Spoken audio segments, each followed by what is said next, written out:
कन्या है, उन दिन तक एक एक घटी और एक एक महीने उसके बढ़ते जाते हैं और रात घटती जाती है। कभी देखते होंगे कि दिन बड़ा हो रहा है, रात छोटा, कभी रात बड़ी, दिन छोटा।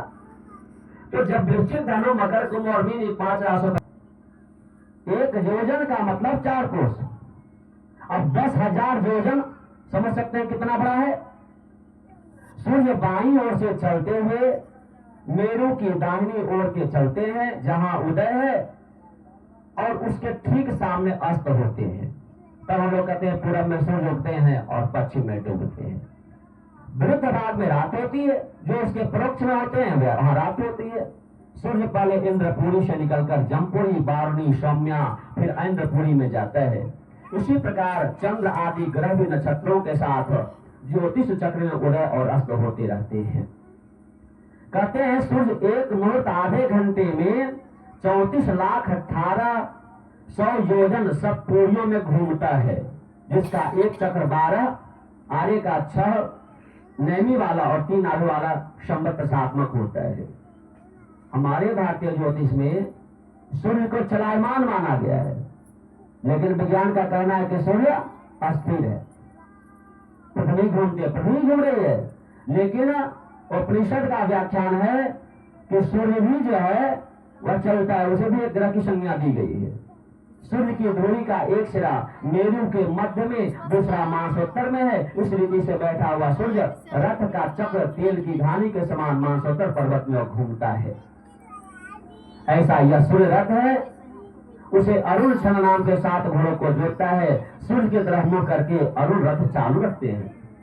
7 घोड़ों पर सवार होकर के सूर्य आते हैं। सप्ताह वही, इसलिए सूर्य को कहा गया। 7 घोड़ों पर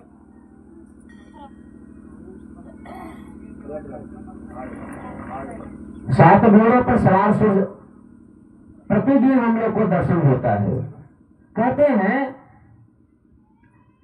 है जिन्हें आत्मविश्वास ने परिचिंतना क्या साधन की है, रथ में केवल चक्र एक, सारथी भी पंग निरंतर है, नाग फांस में बंधे अश्व आधारहीन पथ दुष्टर। फिर कहना क्या है, सूर्य का दर्शन, सूर्य का जल देना और सूर्य का पूजन करना। प्रत्यक्ष देवता हमारे सूर्य नारायण हैं, तो सूर्य की आराधना हमें करना चाहिए। और हम लोग का देखे सबसे पवित्र धर्म सूर्य का छठ होता है। कितना नियम निष्ठा के साथ हम लोग व्रत को करते हैं। तो सूर्य भगवान है क्या, भगवान के 12 नाम आए हैं।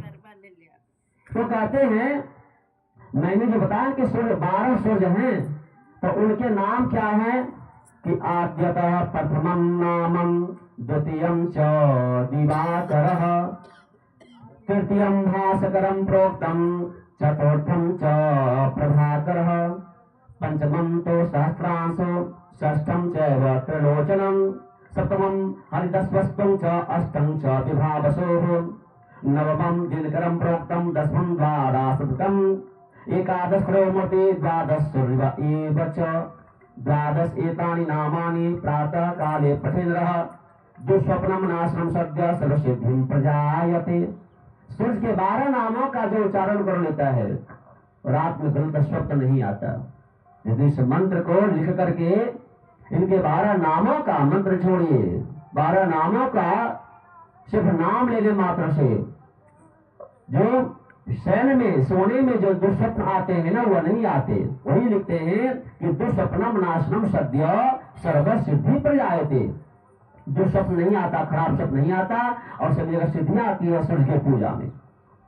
इतना ही नहीं, सूर्य के पूजा से, सूर्य के पूजा से आरोग्यता आती है, हमारा शरीर स्वस्थ होता है। हम यदि रोगग्रसित हैं तो शरीर को रोग से मुक्त करने के लिए भगवान को, सूर्य को अर्घ दीजिए। आप सूर्य अर्घ देना चाहिए। कल भी मंत्र मैंने बताया था कि एहि सूर्यो सहस्रांशो तेजो राशे जगदपति अनुकंप्यामा भक्त्याम ज्ञानार्घ्यम दिवाकर। इस मंत्र से आप दें, नहीं तो गायत्री मंत्र तो सबको आता है। गायत्री मंत्र से वहां से सूर्य को अर्घ दीजिए। बहुत सारे लोग जल देने में अपना अपना अलग नियम बताते हैं।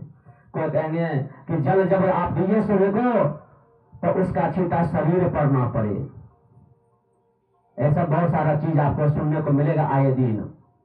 अपने अपने ढंग से उसको डील करते हैं लोग।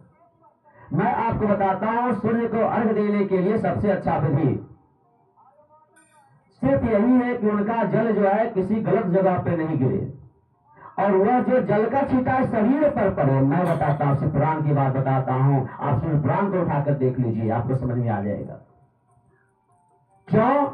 सूर्य जो सप्ताश्रोही होते हैं ना, 7 रथों पर सवार होकर के जो अपने किरण को बिखेरते हैं, तो आप जल देते समय उनका किरण उस जल से पारदर्शी होकर शरीर पर पड़े, जिसके कारण हमारे शरीर के अंदर जो रोग है, रोग के कीटाणु है, रोग के जो जीवाणु है, वो जीवाणु सब नष्ट हो जाते हैं।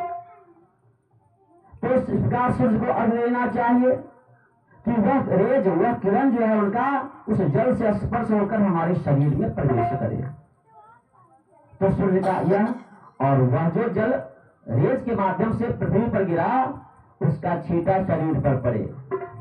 बहुत से लोग कहेंगे छींटा नहीं पड़ना चाहिए, क्या बता रहे हैं? नहीं, बेहिचक, क्योंकि भगवान का जो वह जो जल हुआ ना, वह हमारे लिए प्रसाद स्वरूप है, पूरे शरीर को मिल जाए। शरीर जो है उसको इस प्रकार हाथ से लगा ली सब जगह उचर को,